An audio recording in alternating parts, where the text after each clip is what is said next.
नमस्कार. मी संदर्भ ग्रंथपाल प्रसाद भडसावळे आज आपल्यासमोर सादर करत आहे यशाचा मार्ग ही बोधकथा. ऑलिम्पिकमध्ये भारताला नेमबाजात सुवर्ण पदक मिळवून देणारे व्यक्तिमत्व म्हणजे अभिनव बिंद्रा. लहान वयातच नेमबाजी व बंदुकींचा छंद जडलेल्या अभिनवच्या घरात पूर्वीपासूनच शस्त्रास्त्रांची विशेषतः बंदुकींची आवड होती. आजोबा लष्करात असल्याने विविध प्रकारच्या बंदुकींनी त्यांचे घर भरलेले असे. वडील व्यवसायाने डॉक्टर असले तरी त्यांनाही हा छंद होताच. साहजिकच 5व्या वर्षापासूनच रिव्हॉल्वर व बंदुकींशी खेळणाऱ्या अभिनवने नेमबाजीमध्येच करिअर करण्याचा निर्णय घेतला. नेमबाजीमध्ये यश अनेकदा हुलकावणी देतं. विजेत्या आणि 10व्या क्रमांकांच्या खेळाडूत काही गुणांचेच अंतर असते.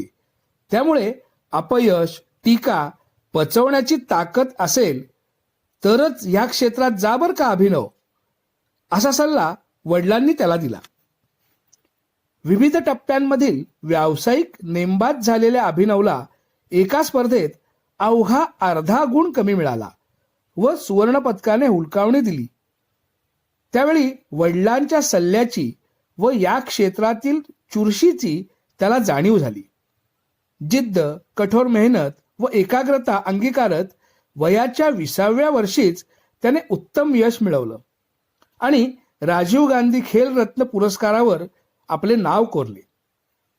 भारतीय क्रिकेट नियामक मंडळावरील अधिकारी IS बिंद्रा त्याचे नातेवाईक असल्याने वशिला लावून हा पुरस्कार मिळवला, अशा आशयाच्या बातम्या त्या काळात प्रसिद्ध झाल्या.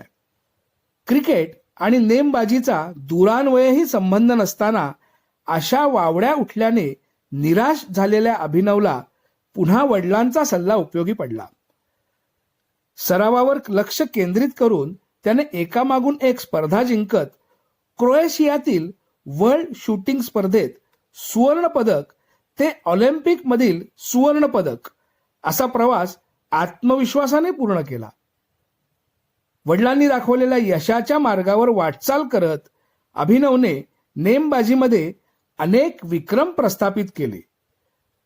पण अपयश आणि टीका पचवण्याची ताकद असेल तरच या क्षेत्रात जा, या वडिलांचा सल्ला त्यांनी अखेरपर्यंत लक्षात ठेवला. धन्यवाद.